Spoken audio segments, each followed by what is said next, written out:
Aujourd'hui, il faut redéfinir la relation agence-annonceur pour savoir qui fait quoi et pourquoi on le fait. En gros, une agence est supposée livrer du travail créatif de qualité, être rémunérée pour ça. Et ensuite, avoir un volet média qui consiste à conseiller le client pour optimiser et non dépenser son budget média. Au Maroc, je ne sais pas pourquoi, moi je suis arrivé dans ce domaine, j'ai trouvé des modèles économiques totalement bordéliques, qui ne veulent rien dire, où on était plutôt sur la sous-valorisation de créativité et de la marge arrière sur de l'achat d'espace. Ça, c'est ce qui s'est passé dans l'ère ancienne de la communication classique. Et bon, le digital est apparu et il y a beaucoup de personnes qui viennent de cette ère classique qui ont hérité de beaucoup de budget par la structure familiale de leur entreprise et qui sont arrivés avec des réflexes et des techniques de l'ancienne ère. En gros, il y a beaucoup d'agences qui vont sous-valoriser le travail créatif, faire de la marge arrière sur l'achat d'espace. Donc, une agence qui vous facture un community management à 6 000 dirhams, c'est qu'il y a anguille sous roche. Pourquoi? Parce qu'une femme de ménage aujourd'hui déclarée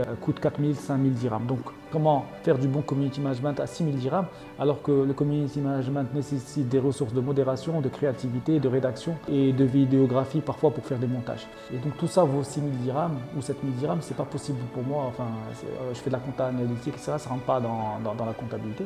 Donc il y a anguille sous roche. Donc, quand vous voyez les plans médias que proposent les agences locales à leurs clients, ils vont proposer des plans médias qui ont pour but d'abord de rattraper la perte sèche du community management, faire de la marge et des bénéfices.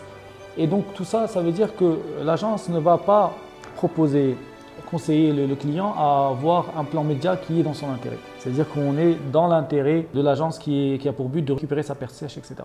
Donc en gros, la créativité, elle est dans l'intérêt du client dans le fait que les prix sont très très bas, mais l'agence va se rattraper sur l'achat d'espace alors qu'elle n'est pas supposée se rattraper sur ça. Donc je pense qu'il y a des relations agence-annonceur qui ne sont pas du tout saines. C'est ce qu'on fait nous à Dubaï, etc. Mais ce qui s'est passé à l'international, ce sont des agences de l'ancienne ère qui ont acheté des agences avec une ADN très forte liée à la transparence. Donc la transparence a aidé, je pense, les grands groupes et les grands mastodontes de la publicité à devenir beaucoup plus transparentes. Et donc voilà, aujourd'hui on est plutôt au Maroc sur des structures d'achat d'espace qui ont beaucoup de moyens et qui ont aussi des techniques pour convaincre les fournisseurs de faire de la marge arrière, etc. Et qui se sont lancés dans le digital avec les anciennes méthodes. Alors qu'à l'international, ce sont des nouvelles méthodes qui se mettent en place. Nous, on essaie de reprendre les anciennes méthodes et faire du nouveau avec l'ancien.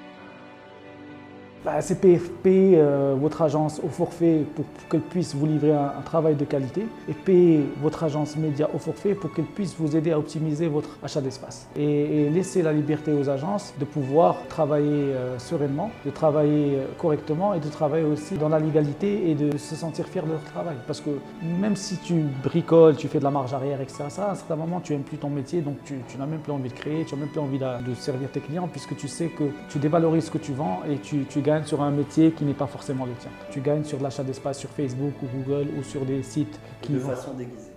De façon déguisée, donc tu n'es pas forcément fier de structure, donc tu commences à détester un peu ton métier. C'est ce qui m'est arrivé, c'est pour ça que je suis parti à Dubaï il y a 2 ans et là, en fait, Dubaï m'a un peu guéri puisque j'ai des clients qui me permettent d'aimer ce que je fais en valorisant la créativité de mes équipes. J'ai des clients qui me payent 15-20 000 $ de fees mensuels. J'étais choqué quand un client m'a dit « je vais te payer des fees ». Je lui ai dit « pourquoi faire ?» Il m'a dit « je vais te payer des fees comme on paye les fees à tout le monde ». Et je me suis dit « mais oh, on va me payer des fees alors qu'au Maroc on ne paye pas de fees ». Et par contre, sur l'achat d'espace, on est méga transparent, on paye des fees, donc on met à disposition des ressources qui vont plutôt aider le client à optimiser son achat média plutôt qu'essayer de lui recommander des solutions qui vont générer de la marge arrière. Donc c'est win-win finalement.